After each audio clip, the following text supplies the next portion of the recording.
지옥에 갈 사람들이 모여있다고 말씀하시면서 오셨습니다. 제가 여기 성철호 목사님을 만나고 완전히 바뀌었던 것처럼 말입니다. 겉으로는 다른 종교들과 비슷해 보이지만 근본적으로 다른 사이비 종교. 과연 그들의 공통점은 무엇이고 사람들은 왜 그들을 믿을 수밖에 없을까요?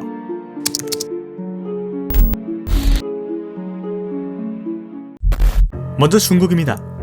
1980년대 말 중국의 좌우웨이사는 마태복음 24장 27절 말씀, 번개가 동편에서 나서 서편까지 번쩍인같이 인자의 임함도 그러하리라 라는 성경 말씀을 근거로 처음 예수는 남자의 모습으로 태어났지만 오늘날 다시 태어날 예수는 여자의 모습으로, 그것도 동쪽인 중국에서 태어날 거라 주장하며 전능신교를 창시합니다. 이런 뇌피셜로 탄생한 전능신교는 전능신을 믿으면 구원을 받고 믿지 않으면 번개에 맞아 죽는다는 교리 내용이 있어 동방번개교라고 불리기도 했는데, 그들이 재림한 예수라며 믿었던 사람은 바로 양항빈, 전능신교 창시자인 자오웨이산의 아내였죠. 이에 중국 정부는 종말론을 퍼뜨리며 사회의 혼란을 야기하는 전능신교를 불법으로 규정, 색출하려 했지만 그럴수록 그들은 점점 더 극악무도해졌습니다. 2014년 중국 자오위안시의 한 맥도날드, 포교를 하던 전능신교 신자 6명이 한 여성에게 전화번호를 요구했는데 해당 여성은 이를 거부했습니다. 누가 봐도 사이비 신도들이었거든요. 이에 신자들은 그녀를 집단 폭행했고 결국 그녀는 사망하죠. 이후 그들은 재판을 받게 되는데 그들이 내뱉은 말은 가히 충격적이었습니다. 因为它是恶魔邪灵，很明显的异常的气流在鼓动，但是当时没有风，恶灵。 뿐만 아니라 98년에는 종교를 떠나려는 사람의 팔과 다리를 부러뜨리고 귀를 절단하기도 했고 2010년에는 탈교자의 초등학생 자녀를 붙잡아 살해하기까지 했죠. 포교에 응하지 않은 사람은 물론 탈교자의 가족들까지 해야 하는 전능신교.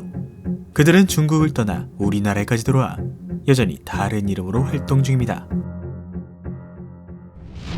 과거 우리가 생각하는 사이비 종교는 저 먼 시골 어딘가, 아님 소수의 사람들이 지들끼리 꽁냥꽁냥하는 비밀스러운 단체였습니다.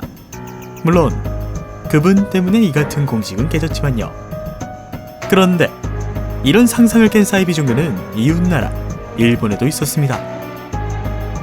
1995년 3월 20일 일본 도쿄, 여느 때처럼 북적북적한 지하철에서 테러 사건이 발생합니다.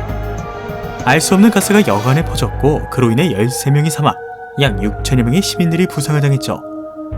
이 알 수 없는 가스의 정체는 살인가스, 이란 이라크 전쟁 때 사용되었던 생화학 무기가 도심 한복판에 살포된 것이죠. 이런 끔찍한 일을 저지른 사람은 옴진리교의 아사하라 쇼코였는데 1989년 요가 수행자였던 그는 불교와 힌두교 그리고 약간의 기독교를 짬뽕한 무슨 종교인지도 감이 안 오는 옴진리교를 창시합니다. 그런데 그는 독특하게도 음지에서 몰래 활동하는 대부분의 사이비 종교와 달리 언론, 애니메이션, 연예계, 심지어 정계까지 자신의 모습과 종교를 사람들에게 보란듯이 알리고 다녔습니다. で主人は超能力があるということで、はい、なんか超能力をなんかあれですか、注入することができる。彼女はもちろん超能力者にもなりますし、それから健康になりますね。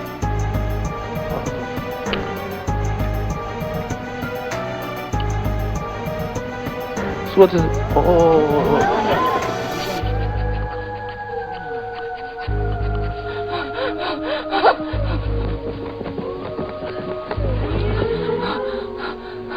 이 같은 그의 주작질은 당시 잃어버린 10년을 겪으며 의지할 것 없던 수많은 일본인들을 자극했고 옴진리그는 알게 모르게 세력을 키워갔죠. 그런데 일본의 젊은 청년들이 이상한 종교를 믿으며 실종되는 사태가 벌어지자 일본의 변호사 사카모토 츠츠미는 옴진리교를 조사하기 시작합니다. 그렇게 사카모토는 옴진리교 내부에서 벌어지고 있는 비인격적이고 불법적인 행태를 찾아냈고 이를 언론에 뿌리며 그들의 이미지를 박살내버립니다. 넉넉고 당할 수만은 없는 상황. 이에 쇼코는 자신의 신도들을 시켜 사카모토 츠츠미의 일가족 모두를 죽여버리죠. 그 이후로도 옴진리그는 1990년 국토이용계획법 위반 사건, 1994년 마츠모토시 살인가스 살포 사건, 1995년 메구로 공증인 사무소 사무장 납치 사건, 다시 1995년 도쿄 지하철 살인가스 살포 사건 등 자신들의 계획을 방해하는 사람 혹은 기관이 있는 곳에 테러를 하기 시작했고 자신들의 나라 진리국을 세우고자 합니다. 하지만 1999년 5월 사이비 교주 아사하라 쇼코와 13명의 간부들은 체포되어 사형 선고를 받게 되었고 이 계획은 물거품이 되죠. 잘못된 믿음으로 테러까지 저지른 옹진리교. 2015년 사라진 줄 알았던 이 종교가 여전히 활동하고 있음이 밝혀지면서 다시금 주목받고 있다고 합니다. 미국의 유명 작가이자 심리학자 마이클 셔먼은 삶이란 우연적이고 불확실한 것들로 가득하다. 때문에 이 현실이 견딜 수 없게 우리 압박해오면 우리는 점쟁이, 점성술사 등을 통해 확신을 보장받으려 한다 라고 말했습니다. 그만큼 인간이란 존재는 삶이 힘들어질 때, 이 세상 그 누구도 나를 찾아주지 않을 때 더욱 사람을 찾고 더욱 의존하고 믿어버린다는 것이죠. 이번엔 한국입니다. 일제강점기 시절 곧 인류가 멸망할 것이니 백백교를 믿음으로써 동해에 새로 나타날 땅 불로장생의 땅으로 가자는 뭔 말도 안 되는 설교를 하던 전용해라는 사람이 있었습니다.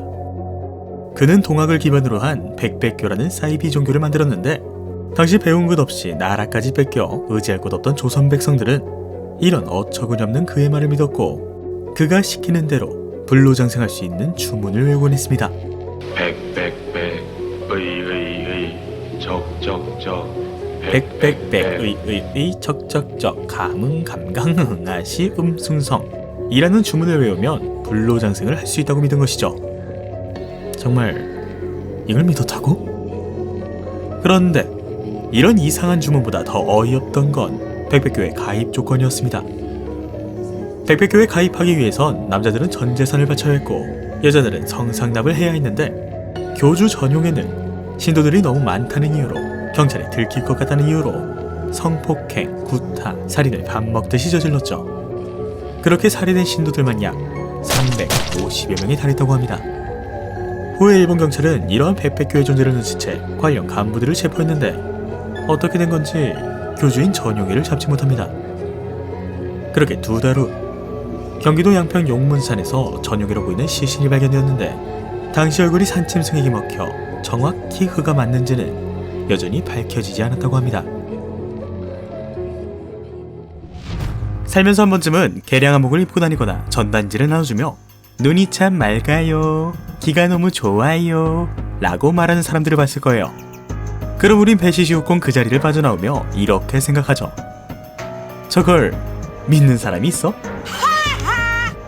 미국의 심리학자 레온 페스팅거는 인지부조화 이론을 주장했는데 이는 쉽게 말해 인간은 태도와 행동이 동일하지 않으면 불편함을 느끼기에 이 둘을 동일하게 하려 한다는 것이죠. 예를 들어 다이어트를 하던 A라는 사람이 있었습니다. 그런데 A는 오늘 너무나 배가 고파 치킨을 시켜버렸죠. 그렇게 치킨 다리를 들고 한 입 베어 물려는 순간 A는 생각합니다. 다이어트 하는데 내가 이걸 먹어도 되나? 여기서 인지부조화가 발생합니다. 다이어트를 하겠다는 사람의 태도와 치킨 다리를 들고 있는 내 모습이 서로 상반된 것이죠. 때문에 인간은 이러한 불편함을 없애고자 태도와 행동을 같게 만듭니다. 오늘만 먹자 혹은 먹지 말자처럼 말이죠. 놀랍게도 이 같은 상황은 사이비 종교에서도 목격됩니다. 그들은 포교 활동을 할 때 공통적으로 하는 말이 있습니다. 일단 편하게 와보세요. 처음부터 그들은 자신들의 본색을 드러내지 않습니다. 앞에 나와 춤을 추고 노래하는 신도들을 보며 다 같이 박수치고 함께하는 분위기를 조성하죠. 이때 인간은 인지부조화가 발생합니다. 그간 사이비 종교를 안 좋게 봤던 내 태도와 그들을 보며 박수치고 있는 내 행동이 서로 상반된 것이죠. 때문에 인간은 이러한 불편함을 없애고자 태도와 행동을 같게 만듭니다. 생각보다 나쁜 곳이 아니네. 사람들도 활기차고 친절하잖아.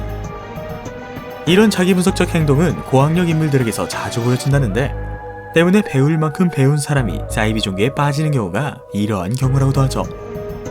그렇게 두 번째, 콜드 리딩이 시작됩니다. 상대방에 대한 아무런 정보가 없는 상태 속에 상대방의 음색과 말투, 패션과 헤어스타일 등을 주의 분석해 상대의 마음을 간파하는 콜드 리딩 기법이 있습니다. 이 콜드리딩의 핵심은 상대방을 행복하게 하고 나아가 신뢰를 주는 것이죠. 그들은 절대로 직접적으로 물어보지 않습니다. 여러분이 어떤 사람인지 스스로 말하게 함으로써 신뢰와 친밀감을 높이죠. 그들은 절대로 명확하게 답변하지 않습니다. 오히려 정체를 숨김으로써 약간의 신비로움까지 유발하죠. 그들은 절대로 여러분의 잘못이 아니라고 합니다. 여러분의 삶이 힘든 건 이 사회와 주변 사람들 때문이라고 하며 때론 사이다 발언을 대신해주기도 하죠. 우리가 사이비 종교를 믿을 수밖에 없는 이유, 나는 똑똑하니 걱정 없다, 나는 관심 없으니 걱정 없다, 전혀 상관없습니다. 여러분이 인간이라면 언제 어디서나 어떤 방식으로든 일어날 수 있는 상황이죠. 굳이 사이비 종교뿐만 아니라 교육, 언론, 정치 혹은 여러분의 대인관계까지 우리는 수십 번 다른 이름을 가진 사이비에게 영향을 받고 있습니다.